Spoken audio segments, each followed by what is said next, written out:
आज का ये एपिसोड शुरू करने से पहले एक छोटी सी बात। क्या आप भी अपना पॉडकास्ट बनाने की सोच रहे हैं? तो एंकर ट्राई कीजिए।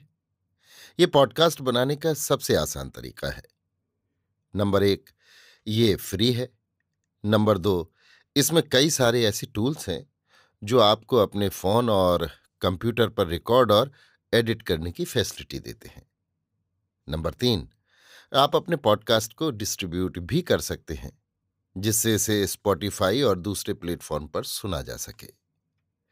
तो डाउनलोड कीजिए फ्री एंकर ऐप या विजिट कीजिए anchor.fm पर अपना पॉडकास्ट स्टार्ट करने के लिए। ये तो थी एक छोटी सी जानकारी, और अब शुरू करते हैं एपिसोड का सिलसिला। तो आज के एपिसोड में लीजिए सुनिए रविन्द्रनाथ टैगोर के लिखे उपन्यास गोरा के 68वें भाग को मेरी यानी समीर गोस्वामी की आवाज में। टसर का कोट पहने, कंधे पर दुपट्टा डाले और हाथ में एक बैग लटकाए स्वयं कैलाश चंद्र ने आकर हरिमोहिनी को प्रणाम किया। उसकी उम्र 35 साल के लगभग होगी। कद मझूला है, चेहरा देखने से बदन मजबूत मालूम होता है। हजामत बनवाए कुछ दिन हो जाने से दाढ़ी में कुशाग्र की भांति बाल निकल आए हैं। हरिमोहिनी मुद्दत के बाद ससुराल के आत्मीय को देख हर्षित होकर बोली, अच्छा कैलाश बाबू हैं, आइए आइए बैठिए। ये कहकर उसने झट एक कंबल बिछा दिया। हाथ पैर धोने को लोटे में पानी लाकर रख दिया। कैलाश ने कहा, अभी इसकी जरूरत नहीं, आपकी तबीयत तो अच्छी है। तबीयत का अच्छा रहना एक अपवाद जानकर हरिमोहिनी ने कहा, तबीयत अच्छी क्या रहेगी, देह तो दिन रात बिना ही आग के जला करती है। ये कहकर वो नाना प्रकार की व्याधियों का नाम गिनाने लगी। फिर बोली, ऐसे निकम्मे शरीर का ना रहना ही अच्छा है। इतना दुख पाने पर भी मरण नहीं होता।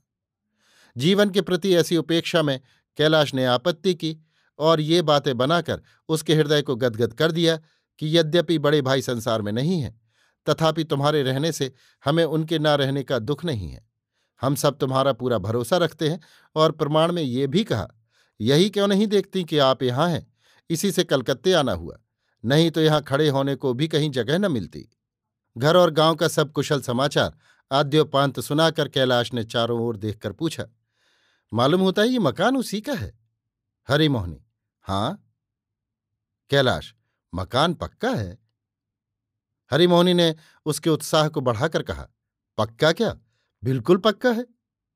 कैलाश ने पड़ताल करके देख लिया कि शहतीर सब मजबूत साल की लकड़ी के हैं और खिड़कियां दरवाजे भी आम की लकड़ी के ही हैं। दीवारें 1.5 ईंट की हैं या 2 ईंट की, ये भी उसकी नजर से नहीं बचा। ऊपर नीचे सब मिलाकर कितने कमरे हैं, ये भी उसने पूछकर जान लिया। कुल मिलाकर यही जान पड़ा कि सारी बात से उसे संतोष ही हुआ है। मकान बनाने में कितना खर्च आया होगा, इसका अंदाजा करना उसके लिए कठिन था, क्योंकि इस तरह के सामान और मसाले की दर उसकी जानी हुई नहीं थी। बहुत सोचकर पैर पर पैर रखकर हिलाते हिलाते अंत में उसने मन ही मन कहा, अधिक नहीं तो 10-15 हजार तो लगा ही होगा। लेकिन प्रकाश कुछ कम करके बोला, क्यों भाभी, 7,000 रुपया तो इसके बनवाने में ही लगा होगा। हरिमोहिनी ने कैलाश की देहाती बुद्धि पर विस्मय प्रकट करके कहा, बाबू ये क्या कहते हो, 7-8 हजार रुपया क्या, 20,000 से एक कौड़ी कम खर्च नहीं हुआ। कैलाश फिर भी चारों ओर रखे हुए सामान को ध्यान से देखने लगा। ये सोचकर उसे अपने पर बड़ा संतोष हुआ कि अभी जरा सा सम्मति सूचक सिर हिला देने से ही साल की लकड़ी के शहतीरों और सागौन की खिड़की के दरवाजों समेत इस पक्की इमारत का एकमात्र स्वामी बना जा सकता है। ये सोचने पर उसको बड़ी तृप्ति हुई। पूछा, सब तो हुआ, लड़की कहाँ है? हरिमोहिनी झट बोली, बुआ के घर से न्योता आया था, वहीं गई है, 2-4 दिनों में लौट आवेगी। कैलाश, तो उसको देखूंगा किस प्रकार, मेरा एक मुकदमा है, कल ही जाना होगा। हरिमोहिनी, अभी उस मुकदमे को मुलतवी रखो, यहां का काम हुए बिना तुम नहीं जा सकते। कैलाश ने थोड़ी देर सोच विचार करके अंत में निश्चय किया, बहुत होगा तो यही ना कि मुकदमे में एक तरफा डिग्री हो जाएगी, मामला फिस हो जाएगा, वो होता रहे, उसकी क्षतिपूर्ति का पूरा आयोजन यहां पर है। ये उसने फिर एक बार चारों ओर नजर उठाकर निश्चय कर लिया।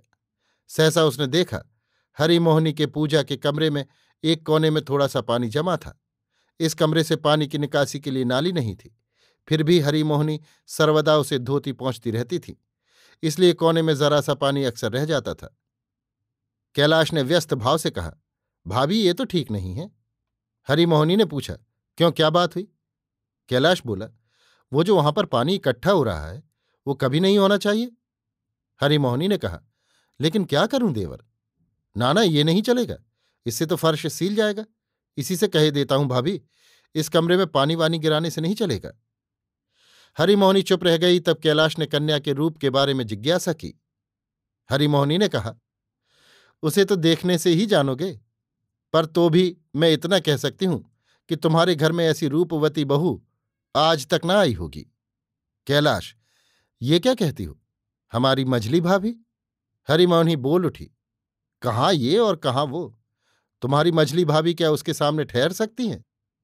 मझली भाभी ससुराल में सुंदरता का आदर्श मानी जाए, ये हरिमोहिनी को विशेष अच्छा नहीं लगा। इसलिए उन्होंने ये और जोड़ दिया, तुम लोगों ने जो कहा भैया, मुझे तो मझली बहू से भी छोटी बहू कहीं ज्यादा पसंद है। कैलाश ने मझली बहू और छोटी बहू के रूप की तुलना में कोई उत्साह नहीं दिखाया।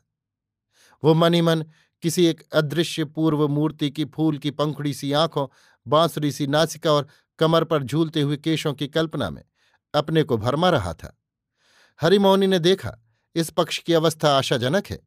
उसके मन में यहां तक भरोसा हुआ कि कन्या पक्ष में जो गुरुतर सामाजिक त्रुटियां हैं, उनसे भी इस ब्याह में कोई बाधा नहीं पहुंच सकती। अभी आप सुन रहे थे रविन्द्रनाथ टैगोर के लिखे उपन्यास गोरा के 68वें भाग को मेरी यानी समीर गोस्वामी की आवाज में।